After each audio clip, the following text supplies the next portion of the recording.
तराई मधेसमा भड्किएको साम्प्रदायिक दंगासँगै रोहिङ्ग्या शरणार्थीको नाम जोडिएर आएको छ। सुनसरीमा हिन्दू मुस्लिम दंगा हुनु केही दिन अगाडि साउन 8 गते नेपाल प्रहरीका आइजिपी दानबहादुर कार्कीले रोहिङ्ग्या शरणार्थी नेपालका लागि सुरक्षा चुनौती भएको सुनाएका थिए। अब अहिले सीमावर्ती क्षेत्रको सुरक्षाको कुरा गर्दा अहिले चर्चामा आइराख्ने एउटा रोहिङ्ग्याको कुरा पनि छ। रोहिङ्ग्या शरणार्थीहरू भारततर्फ प्रवेश गरिसकेपछि अन्ततोगत्ता नेपाल प्रवेश गर्ने र नेपालका केही ठाउँहरूमा पकेट बनाएर बस्ने सम्मको छ। त्यसलाई हामीले सीमावर्ती क्षेत्रमा हाम्रो सीमालाई घनीभूत रूपमा पेट्रोलिङ पनि गर्ने र त्यस्तो आइडेन्टिफाई गर्दै पक्रेर पनि बुझाएका छौँ। त्यसो भए को हुन् त रोहिङ्ग्या शरणार्थी, कसरी नेपाल आए? लेट्स डिकोड रोहिङ्ग्या शरणार्थी। म्यानमारको रखाइन प्रान्तमा बसोबास गर्ने मुस्लिम धर्मावलम्बीहरू हुन् रोहिङ्ग्या। बङ्गलादेशसँग सिमाना जोडिएको रखाइन प्रान्त रोहिङ्ग्याहरूको बसोबास भएको क्षेत्र हो।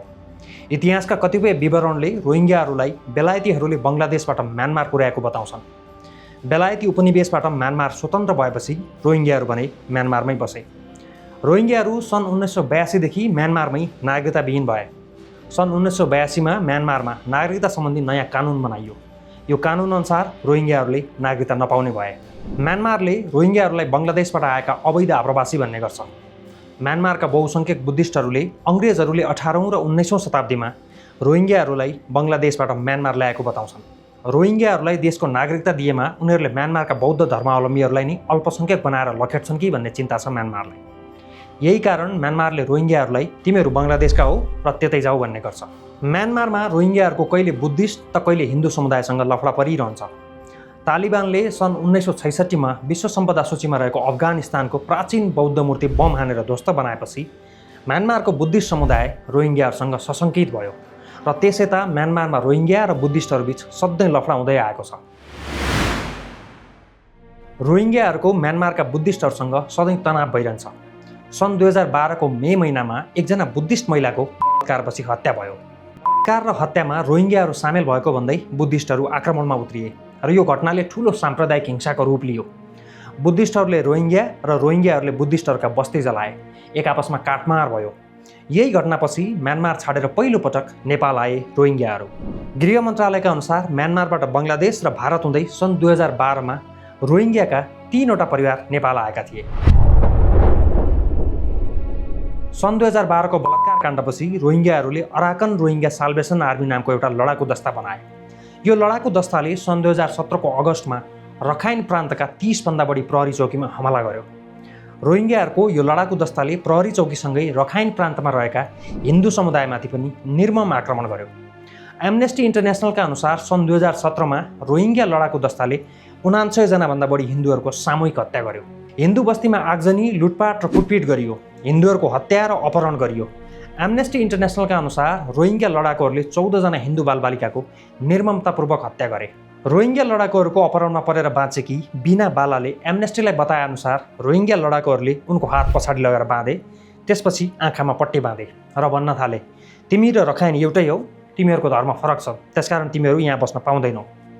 एमनेस्टी इन्टरनेसनलका अनुसार सन् 2017 को अगस्त 25 तारिखमा रोहिङ्ग्या लडाकु दस्ताले एकै दिनमा 53 जना हिन्दूहरूको हत्या गर्यो भने 46 जना बेपत्ता बनायो। बेपत्ता बनाएका 46 जना हिन्दूहरू अझै फेला परेका छैनन्।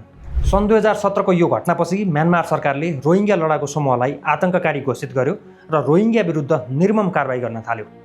म्यानमार सरकारले सैन्य कारबाही तीव्र बनाएपछि रोहिङ्ग्याहरू म्यानमार छाडेर भाग्न थाले। म्यानमार छाडेर अधिकांश रोहिङ्ग्याहरू बङ्गलादेश आए, कतिपय मलेसिया, भारत र नेपालतिर आए। नेपालमा सबैभन्दा पहिला सन् 2012 मा रोहिङ्ग्याहरू आएका हुन्। बौद्ध महिलाको बलात्कार र हत्यापछि म्यानमारमा हिंसा भड्किएपछि रोहिङ्ग्याहरू शरण खोज्दै नेपाल आएका थिए। त्यसपछि बिस्तारै बिस्तारै रोहिङ्ग्याहरू नेपाल आउने क्रम बढ्न थाल्यो। सन् 2017 मा सयौं हिन्दूहरूको हत्या, अपहरण र लुटपाटपछि रोहिङ्ग्याहरूको नेपाल आउने क्रम वात्तै बढ्यो। जानकारहरूका अनुसार रोहिङ्ग्याहरू म्यानमारबाट बङ्गलादेश, बङ्गलादेशबाट भारत हुँदै नेपालसम्म आउँछन्। रोहिङ्ग्याहरूलाई बङ्गलादेशबाट भारत हुँदै नेपालसम्म ल्याउने काम नेपालमै रहेका रोहिङ्ग्या र बङ्गलादेशीहरूले गराउँछन्। सन् 2021 मा बीबीसीमा प्रकाशित समाचार अनुसार नेपालमा रहेका रोहिङ्ग्या र बङ्गलादेशीहरूले रोहिङ्ग्या शरणार्थीहरूलाई नेपालसम्म ल्याउने गर्छन्। नेपालले रोहिङ्ग्याहरूलाई शरणार्थीको मान्यता दिएको छैन, त्यसकारण रोहिङ्ग्याहरू नेपालका लागि अवैध आप्रवासी हुन्। शरणार्थीको मान्यता नदिएकै कारण नेपालमा रोहिङ्ग्याहरू कति छन् भन्ने एकिन तथ्याङ्क नेपाल सरकारसँग पनि छैन। औपचारिक जानकारी अनुसार काठमाडौँको कपन र ललितपुरको सुनाकोठीमा रोहिङ्ग्याहरूको शिविर छ। यी शिविरमा 700 जना जति रोहिङ्ग्या छन् भन्ने गरिन्छ। तर इन्फर्मल जानकारी अनुसार नेपालमा 3000 भन्दा बढी रोहिङ्ग्या छन्। नेपालको तराई मधेस क्षेत्रका मुस्लिम बस्ती र त्यहाँका मद्रसाहरूमा रोहिङ्ग्याहरू लुकेर बस्ने गरेको सुरक्षा अधिकारीहरूको भनाइ छ। नेपाललाई सेफ जोन ठान्ने रोहिङ्ग्याहरू नेपालका लागि भने सुरक्षा चुनौती भएका छन्। नेपाल सुरक्षित र उदार भएकै कारण उनीहरू नेपाली नागरिकता समेत माग गर्न थालेका छन्।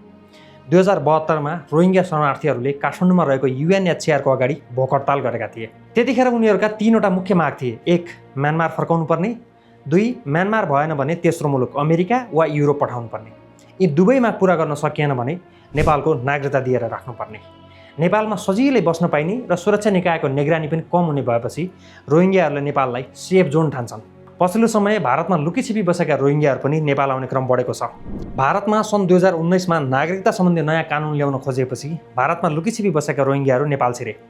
त्यसपछि पश्चिम बङ्गालमा भारतीय जनता पार्टीको सरकार बनेपछि त्यहाँ रहेका अवैध आप्रवासीलाई हटाउने काम सुरु भयो र पश्चिम बङ्गालमा रहेका रोहिङ्ग्याहरू नेपाल छिर्न थाले। यी दुवै समयमा नेपालले सीमा क्षेत्रमा कडा निगरानी र सुरक्षा सतर्कता बढाएको थियो। तर खुला सिमानाका कारण रोहिङ्ग्याहरूको प्रवेश रोक्न लगभग असम्भव जस्तै छ। अवैध रूपमा नेपाल छिरेका रोहिङ्ग्याहरू नेपालका लागि टाउको दुखाइ बनिरहेका छन्। 2079 सालमा गोरखापत्रमा प्रकाशित यो समाचार अनुसार सन् 2012 मा बङ्गलादेश हुँदै नेपाल आएका नूर आलम नामका रोहिङ्ग्या शरणार्थीले नेपाली नागरिकता र राजधानी लिएका थिए।